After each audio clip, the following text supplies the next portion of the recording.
So we'll be talking about a brawler game that's all action, feels like you're in a intense action movie. It's Midnight Fight Express. Okay?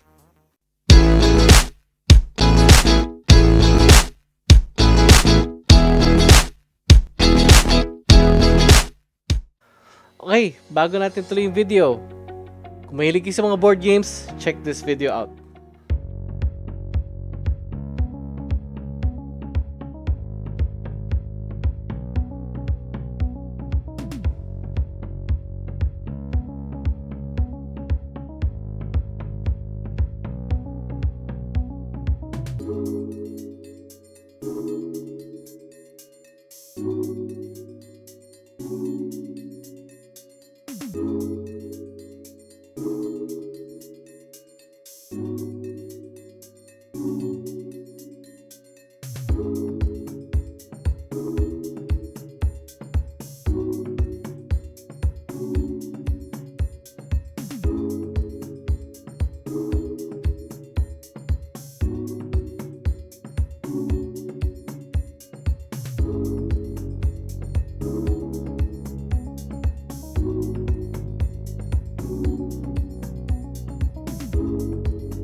That was Variable Play. We are a group of content creators focused on tabletop games and some video games. Marami silang shows katulad ng mga unboxing, let's play, miniature painting, how to play, board game news, game discussions, and more. And kung mahilig kayo sa mga movies, TV shows, games, toys, and more, check out Geekosity at GeekosityMag.com and punkbeast at punkbeast.com. Okay? Sige, on to the video. Hello, my name is Dwayne. This is PinoyVideoGamer. So I'll be reviewing the game called Midnight Fight Express. It is a game designed by Jacob Dzwinel. So this is a beat 'em up game. So beat 'em up brawler. So just a bunch of fighting. It's basically a fighting game, but there's an adventure through it. I've played a few games like this before, regularly. The one game I played more recent is the Teenage Mutant Ninja Turtles Shredder's Revenge, and another game, Scott Pilgrim vs. the World, the video game version, Streets of Rage 4, Battletoads. Yeah, there's a lot of games that I've played that are brawler types. So this is a brawler type game that has this action mechanics similar to Batman Arkham Asylum or Arkham series, but the gameplay gets deeper. But before I get into that, I'll start talking about the story.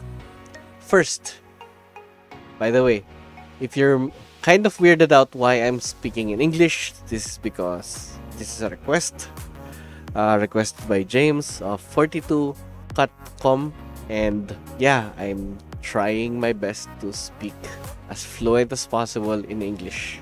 I'm sorry if I'm butchering the language. First thing is I'm gonna talk about the story. The story is very, very simple. It's not really complicated, just like most brawlers are. It's not really that complicated as a story. Basically, the general story is why are you fighting from point A to point B, and there's no real choice of progression. The game is very, very linear. I like the way it starts. It's interesting because it shows that, well, it's kind of cliche. It's cliche mainly because you are playing a character with amnesia.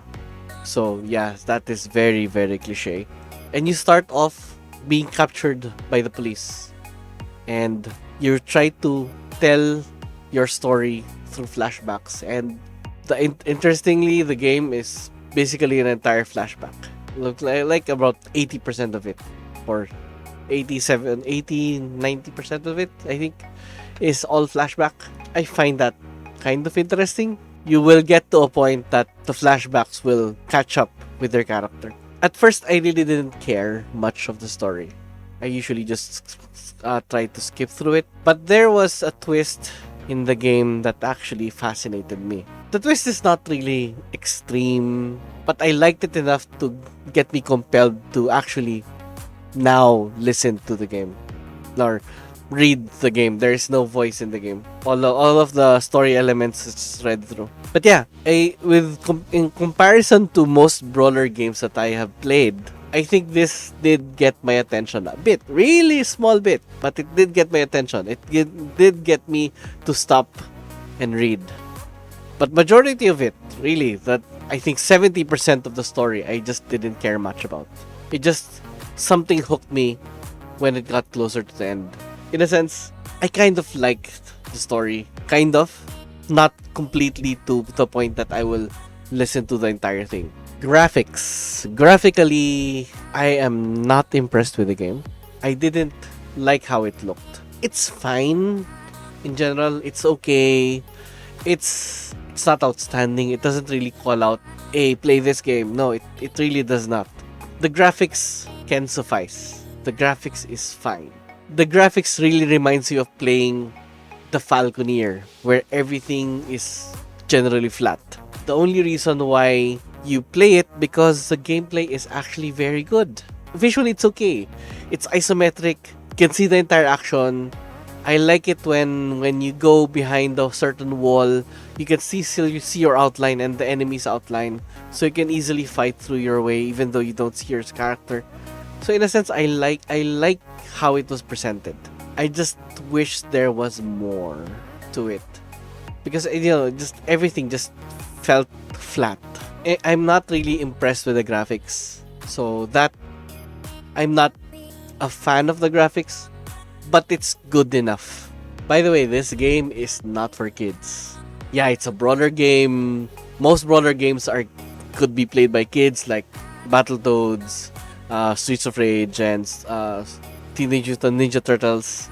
You can play those with kids, but this is very violent. Several decapitations. So I don't recommend that one for kids. So, but yeah, it's not gore. You do feel the gore a bit because the sound effects and visually you can see that there is the enemies loses their heads or something. The game lacks in graphics, but the gameplay really stands out. I really enjoyed the gameplay. If I can compare it to Batman Arkham Asylum, the Batman Arkham Asylum fighting mechanics is like child's play compared to this one. By the way, if my voice sounds weird, it only means because I am sick. I'm still recovering, trying to get by. Hopefully I get better in the next few days. Let's continue. Yes, I really enjoyed the gameplay. The game design gets deeper the more you play. It introduces a lot more stuff the more you play. Every time you finish a level, you will unlock a skill point, and you can spend the skill points to unlock a particular skill. Once you unlock that, you're allowed to practice. There's a playground mode where you can practice your moves. All the skills are shown on how you can use them. I do recommend practicing first before getting into the action, or else you might be wasting your points because you won't even know how to use them. But I like it because there's a complexity with the fighting style. Give it more variety, more style, more pizzazz in a sense on how to fight. I really didn't care much of how you fight. I just like the idea that I can fight better the more I get the skills. I get to be more effective as a fighter in the game. And I really enjoyed the progression. It reminded me of the game Double Dragon. The original Double Dragon, the really old one, the first game. You unlock skills depending on your level. Later on, you will notice you will be able to do some stuff that can't be done earlier in the game. So I like that. Difference here is, yeah, you see the progression. You see how it goes. As I said before, the game is linear, but your skills, the progression of your skills depends on you. The only thing that's held it back, the skills, is the rope. Because the rope can be only accessed on a certain point in the game. The thing is, the rope is accessible when it's so close to the end of the game. So you'll still take advantage of the rope for a few levels, but sometimes I wish I had it earlier. I like that the game encourages you to fight hand-to-hand combat. You are also encouraged to use weapons around you. You can find a box and throw it at your enemy, and that can distract the enemy for a few seconds for you to get that moment of time to fight. Or you can, maybe an enemy drops a knife and you can use the knife to fight. So you don't need to use your hands, so fighting will be quicker. Or you can pick up a gun and use that instead. But here, guns, once they're out of bullets, you just throw them away. You can't reload them. You can. So it's really quick. It's not a lot of bullets. The use of weapons, the long range weapons, it's not really. You can't use them for a long period of time. They only have a certain number of bullets, and because of that, you always have to be attentive on how you fight. You change weapons on a regular basis, hand-to-hand combat if needed. But if you can pick up a weapon, that is better, because fighting is a little faster. And I really enjoyed that. One thing that the game is, it always encourages you to try something new, especially with the bosses. Bosses or specific levels. Actually, most bosses I think are okay, it's fine, nothing really new. But some enemies, you really have to be thinking quickly. There's this one particular level where it's full of zombies and you're not allowed to be touched by the zombies. If you are touched once, you immediately die. So you really have to be quick by getting all the weapons that you can get and try to shoot. Kill them as far as possible, or else they can instant kill you.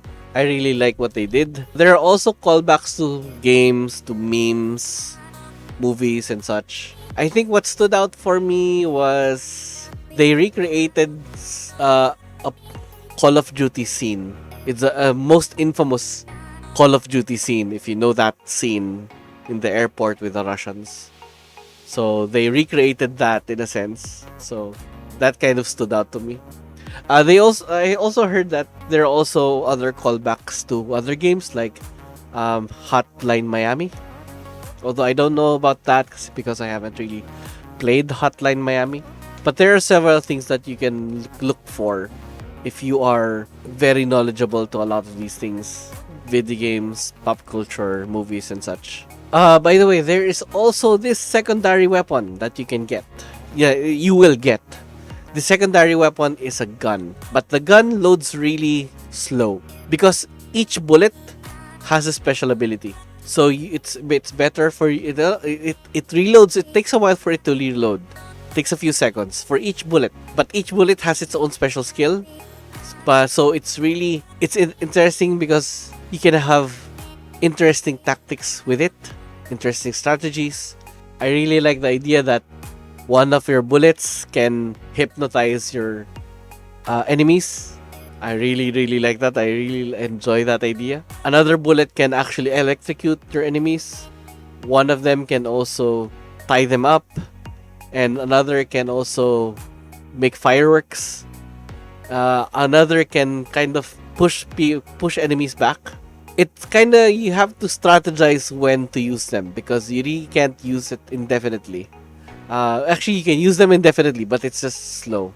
Yeah, but I like the gameplay overall. I enjoyed it a lot. I guess my only problem with the game is the skills. There is a lot of skills that I can really easily forget what I'm trying to do, or I can easily forget specific actions. That's why you need to practice, so to get used to it, to get familiarized with it. But some actions are not that easy to use. But I really commend that the developers did everything they can to make the gameplay very simple as possible, and they also included an option for you to put a hotkey on it on the moves, so your actions can be a little easier. Especially if you like specific actions, you can put a hotkey on it. I do like that idea. I really enjoy that idea. You can customize the look of your character, but it really doesn't do anything in terms of what it does. Even if you see your setup like fully armored with helmet and whatever armor padding and whatever, it really doesn't help the game. It doesn't add anything to the game. So, and these clothes are expensive. These in-game clothes, these are very, very expensive because you get only a few $1,000s of in-game credits, and buying these clothes also costs around the $1,000 stuff. So it kind of gets useless. So you just change the look because you want to, but not because it's helping you. Okay, I experienced a few bugs where my character got stuck a couple of times. There was one time that I tried to talk to one particular character, and for some reason my character jumped to a section that I cannot get out of, and I got stuck. And another situation where I got to fight into an enemy, but my character won't die for some reason. The enemies are kicking me and everything, but my character won't die, and I don't know what's causing it. I don't know what's the issue, but it just got me stuck there. I had to restart the level. At least I just had to restart the level. Now I didn't have to restart the entire game. Bugs are very few and manageable. So I'm fine with that. It's all good. So overall, I really, really enjoyed the game. I liked the progression. I liked the fighting mechanics. I liked the gameplay in general. It felt like I was in control. I felt like I was fighting. I just didn't like the graphics as much. You know, the graphics is fine. It can suffice. But sometimes I wish it was better. But it's okay. I have no problems with the graphics because the game is really, really good. So I am giving this game a score of 4 out of 5. It's really good. Very close to it's not close to perfect, but it's very good. It's very, very good. Enjoyed it a lot. Anyway, this game is published by Humble Games, which is basically Humble Bundle. I've been enjoying a lot of their games lately. Don't ignore them. Anyway, the game is not expensive, especially if you are in the Philippines. I think the price of the game is like 500 pesos, so it's not really that expensive. My issue with the price is that the game it's kind of short. You can finish it in a day, but it's not bad. I really enjoyed it. But yeah, I think this is one of those games that I'd rather rent than actually keep. That's my review. I hope you guys enjoyed it. Thank you very much. Please like, share, and subscribe. Thank you for all the subscribers. Thank you for all the people who watches these videos. Yeah, I really, really appreciate your time. Thank you very much, and bye-bye.